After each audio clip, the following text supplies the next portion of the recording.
unser Boot hat noch ein kleines Problem. Dann sieht man, dass sich das nach oben bewegt und auch nach außen. Also ich stehe auch die ganze Zeit irgendwie nur rum. Sieht man was? Ja, man sieht was. Christoph und seine German Angst. Details? Details? Einfach nur Details?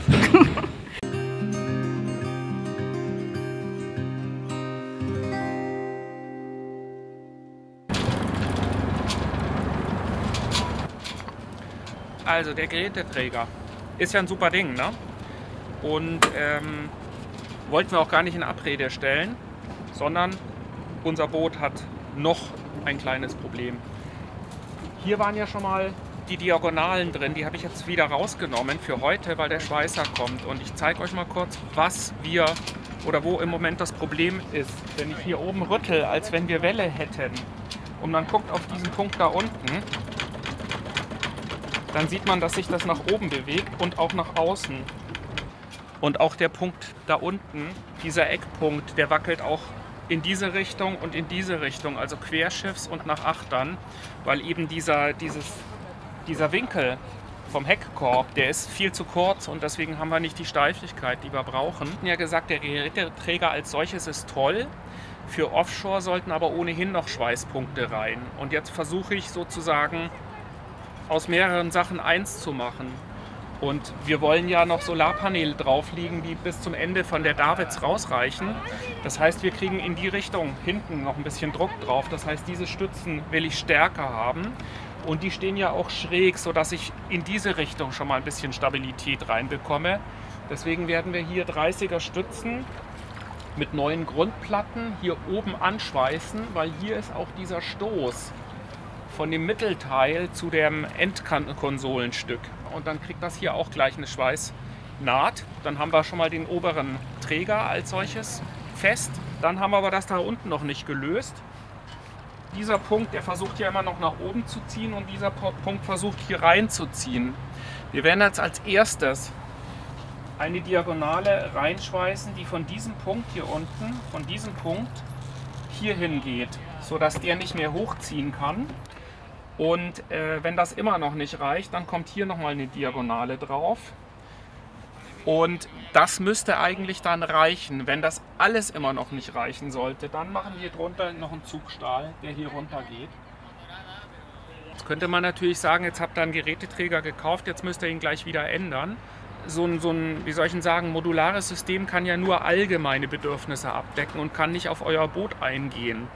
Und deswegen ist das halt Teil dieses Systems sozusagen. Und das andere ist, dass du erst bei einem Geräteträger, erst wenn er an Bord ist, stellst du fest, ach, hier fehlt mir noch das und hier hätte ich gerne noch das. Also der Nachbar hat jetzt auch an seinem Geräteträger vorgestern noch ein paar Sachen angeschweißt. Wir haben auch das, was wir heute vorhaben, haben wir nochmal mit E-Tech besprochen und die sehen da eigentlich auch keine Schwierigkeit drin, sondern sagen, ist doch super, wenn du für dich deine Sachen noch ergänzen möchtest. Also insofern ist das auch okay und dann werden wir das System fertig haben und können dann praktisch den nächsten Schritt gehen und die Solarpaneele uns überlegen und draufsetzen, weil dazu wollte ich erstmal abwarten, dass er wirklich steif ist.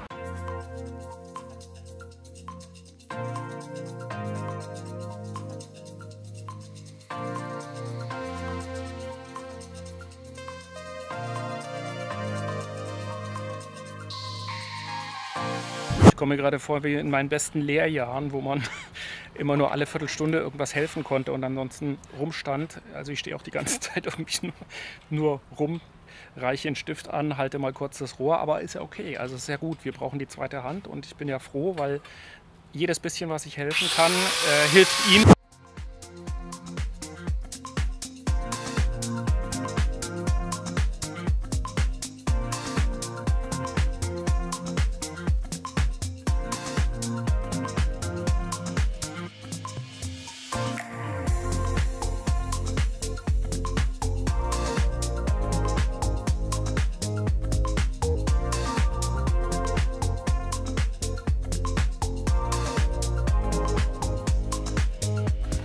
Ich kann jetzt endlich was Vernünftiges machen. Ey, das ist echt irre heiß draußen. Das ist so warm draußen. Wir haben April. Aber er möchte Kaffee haben. Und jetzt kann ich ihm meinen Kaffee machen. Mit meiner super Mühle, die mir meine große Schwester geschenkt hat. Das ist die zweimal am Tag, denke ich, an meine Schwester Gedenkmühle, weil ich eben zweimal am Tag Kaffee trinke. Ja, genau, kleine Pause unter Deck. Hier ist deutlich kühler und ich bin froh, dass das so gut vorankommt. Da bin ich echt glücklich drüber. Also ich weiß zwar nicht, ob er heute schon was reinschweißt, aber er kommt mit den Rohren gut voran. Und über jedes Rohr, was da reinkommt, bin ich froh, weil das bringt uns unsere Abfahrt ein Stück näher. Wir hatten tatsächlich Sorge gehabt, weil das ja den Heckkorb relativ stark bewegt. Und wenn das eben so weitergegangen wäre, wäre der Heckkorb irgendwann abgewesen. Und deswegen ist uns das so wichtig, das vor der Abfahrt hinzubekommen. Und da ist er gut dabei und deswegen finde ich das ganz großartig. So, Kaffee ist jetzt auch gleich durchgemahlen. So, eine Portion. Übrigens echt eine tolle Kaffeemühle. Ist übrigens auch, die ist von Silbertal. Ich verlinke euch die unten. Genau, kann man verschiedene Mahlgrade einstellen und hat ein Wechselglas dabei, sodass man praktisch auch mal voll mahlen kann, einen Deckel drauf machen kann. Deckel ist auch dabei. Tolle Mühle, echt großartig. Steffi, vielen Dank für die Kaffeemühle.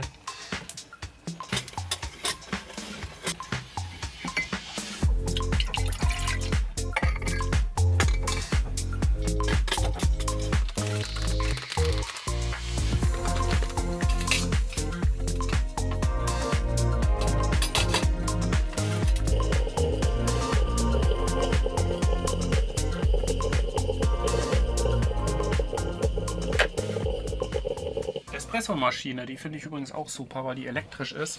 Braucht nur so viel Strom, wie sie wirklich braucht und geht danach auch selbstständig aus. Also brauchst du ja auch um nichts kümmern, braucht kein Gas, super. Und nimmt auch nur 550 Watt, kann man also gut auch mit einem kleinen Inverter betreiben. So, jetzt kriegt Carlos erstmal seinen Kaffee.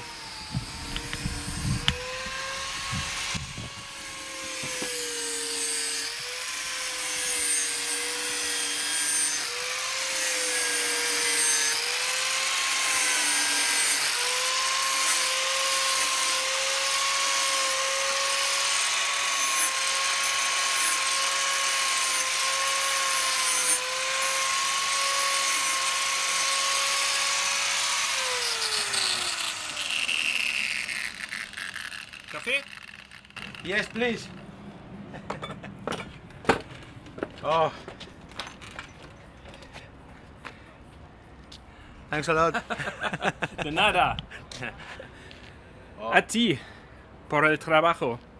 Muchas gracias. No problem. It's a little bit hard. Yeah. Work is work. Ja, ja.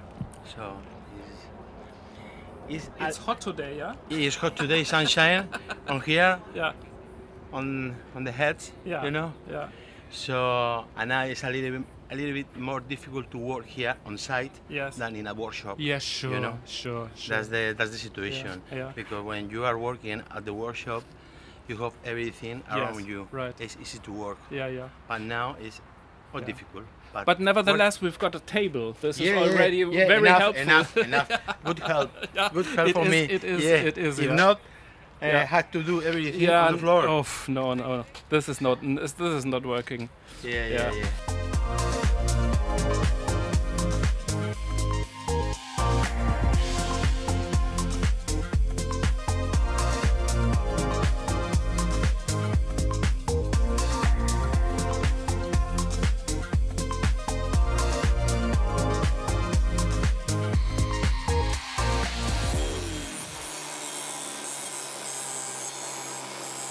Die Diagonale, die er gerade macht, die wird jetzt erstmal von hier nach hier unten gehen.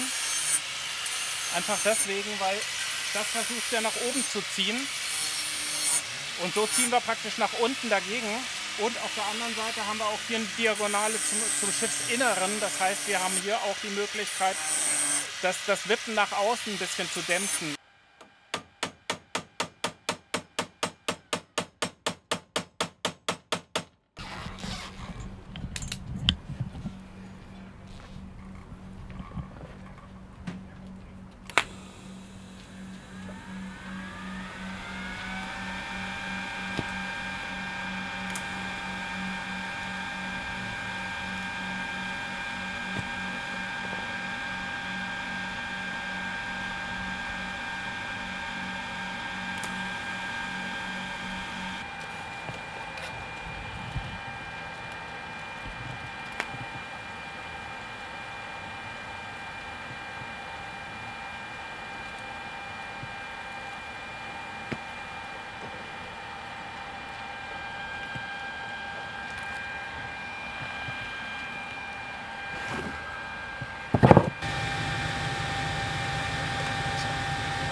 So, die letzte Stütze ist am Platz für heute.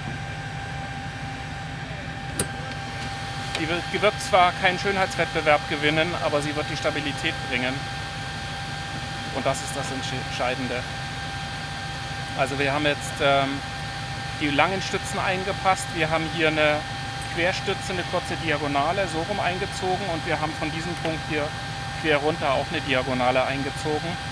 Und morgen oder am Montag kommen dann die langen Streben und dann können wir die Stabilität beurteilen und dann können wir sehen, ob wir hier vielleicht noch senkrechte runter brauchen, aber das werden wir dann sehen.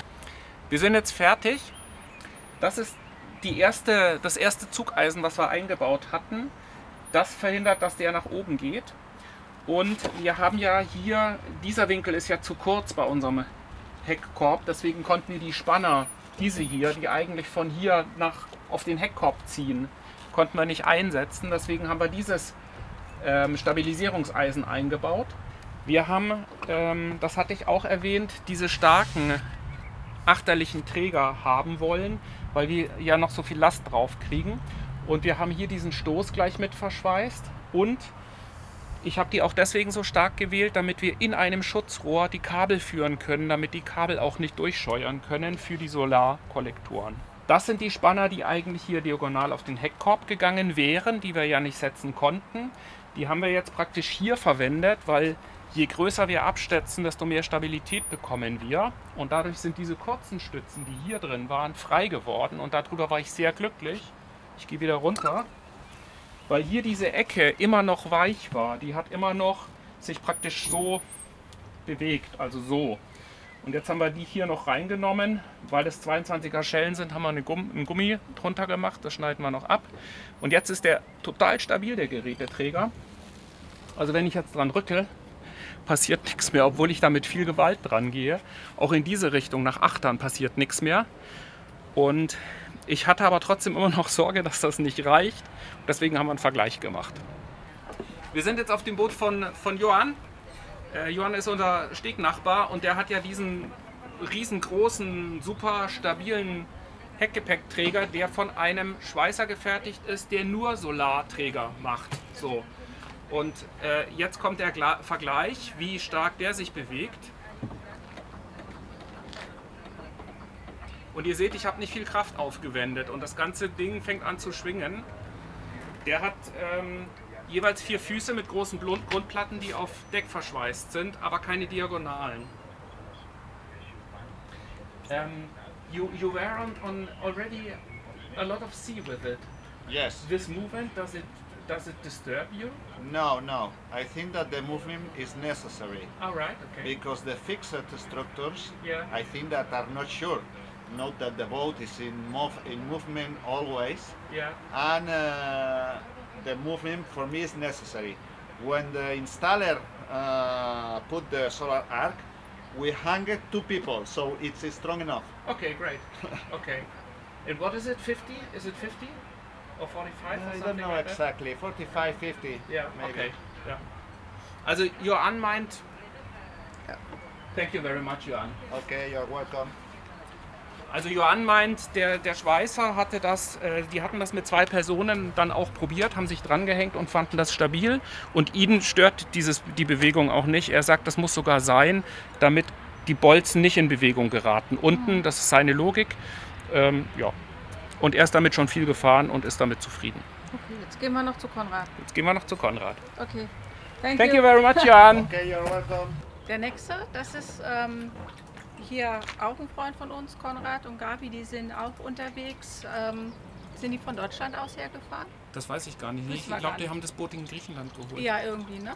Also, wir rütteln mal hier dran. So, Achtung. Geht das? Sieht Ja. man was? Ja, man sieht was. Okay. Also ich habe jetzt nicht so viel Kraft. So. Also auch hier ist Bewegung drin. Insofern ist jetzt die Frage, ob das so Christoph und seine German Angst ist. Und ich denke, wir sind jetzt gut dabei mit unserem Geräteträger. Was sagst du? Ich war mal auf einer Baustelle und da hat uns ein Verwalter einen Riss im Gebäude. Die Statikerin hat ihn angesprochen, da ist ja ein Riss im Gebäude. Und da hat er gemeint, ja, das muss so sein, das Gebäude muss sich ein bisschen bewegen und deswegen ist da ein Riss. Und dann hat sie gemeint, ich bin Statikerin. Und das heißt Statiker, weil es statisch sein soll, nämlich fest. Sonst würde ich ja Dynamikerin heißen. Und das fand ich ein ganz gutes Beispiel, weil manche Sachen müssen einfach fest sein und dürfen sich nicht bewegen. Manche müssen aber beweglich sein, weil dann haben sie ein Gelenk. So. Insofern, ich bin nach wie vor der Meinung, das Ding sollte stabil sein und mit dem Rumpf auch fest verbunden sein. Aber da interessiert mich eure Meinung. Also schreibt das gerne in die Kommentare rein, was ihr dazu meint und wie eure Erfahrung mit eurem Geräteträger ist, ob der stark schwingt und wie ihr das findet. Das war's. Leinen sortieren. Das ist jetzt Face Your Fears, ne? Ja, total. Ich muss jetzt gleich was abgeben. Ja. Habe ich Angst vor. Ja.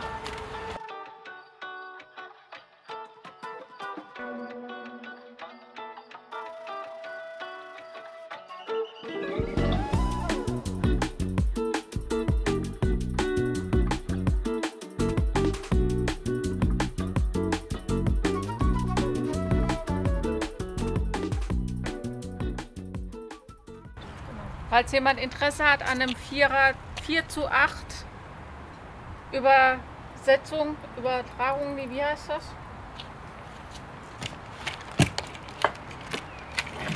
Das hier ist ein total genialer Flaschenzug. Das ist ein 4-fach, 8-fach Flaschenzug für ein Großschutzsystem. Wir haben es auf der Arriva als Großschutzsystem gehabt. Wenn man eine Leine zieht, dann hat man eine 8-fache Übersetzung und wenn man 2 Leinen zieht, dann hat man eine 4-fache Übersetzung und kann damit auch große Lasten, also gerade ein Großsegel dicht holen oder vieren geht halt damit echt ganz gut, auch wenn viel Druck drin ist. Deswegen haben wir sie damals bekommen oder gekauft. Das ist das System Easy Block 2. Kostet neu irgendwie 700 €, hat eine endlos gespleiste Leine dabei für einen Baum von ca. 3,5 Metern hatten wir auf der Arriva, dafür war es genau richtig. Ja, das war super. Haben wir abzugeben. Wer Interesse hat, uns einfach eine E-Mail schreiben.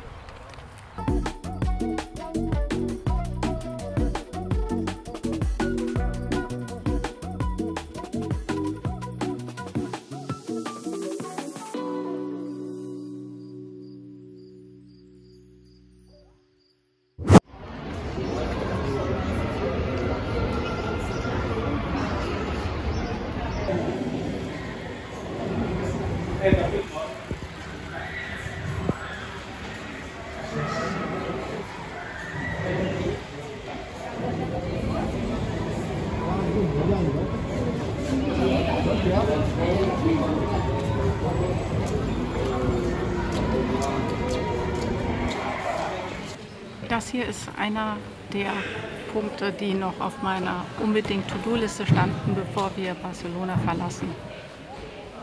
Das ist der Palau Musica und ich finde es ein unglaubliches Gebäude. Das ist katalanischer Jugendstil und wurde damals für einen Chor gebaut von Luis Montaner y Montaner. Das ist der Mentor von Antoni Gaudí gewesen und damit sozusagen der Ziehvater und der größte katalanische Jugendstilarchitekt. Das Gebäude ist einfach Wahnsinn. Also es ist so viel Detailliebe wieder und detailgetreue Details. Details, einfach nur Details. Es ist alles Mosaik, hier ist alles Mosaik, das ist Wahnsinn. Und das müssten Stunden an Stunden und weiß ich nicht, wie viele Menschen hier Mosaik gelegt haben. Das ist irre und ganz tolle Bleiglasfenster und ja, es ist. Ich fand die Säulen Wahnsinn. im Treppenhaus so irre. Das waren Glassäulen mit innen drin nochmal wie so eine gedrehte Steinsäule innen drin. Also unglaublich, wirklich schön. Und hinter mir an der Decke sind auch ganz viele Rosen, unglaublich viele Rosen, so Keramikrosen. Irgendein Dichter hat gesagt, das wäre ein Steingarten, das Gebäude. großartig. Also wer nach Barcelona kommt, wer sich für Musik interessiert, sollte hierher kommen. Und man kann hier auch Konzerte besuchen. Das würde ich echt empfehlen. Die Akustik ist toll. Wir haben gerade die Orgel gehört. Wunderschön. Ja. Wir haben es nicht geschafft. In einem Jahr. Wir Müssen wiederkommen oder länger Genau. bleiben. Genau, es muss immer, ich habe schon in Lissabon gesagt, es muss immer noch was da sein, um wiederzukommen. Und 1, 2 Sachen haben wir dann noch. Und jetzt ein paar Impressionen, oder? Viel Spaß.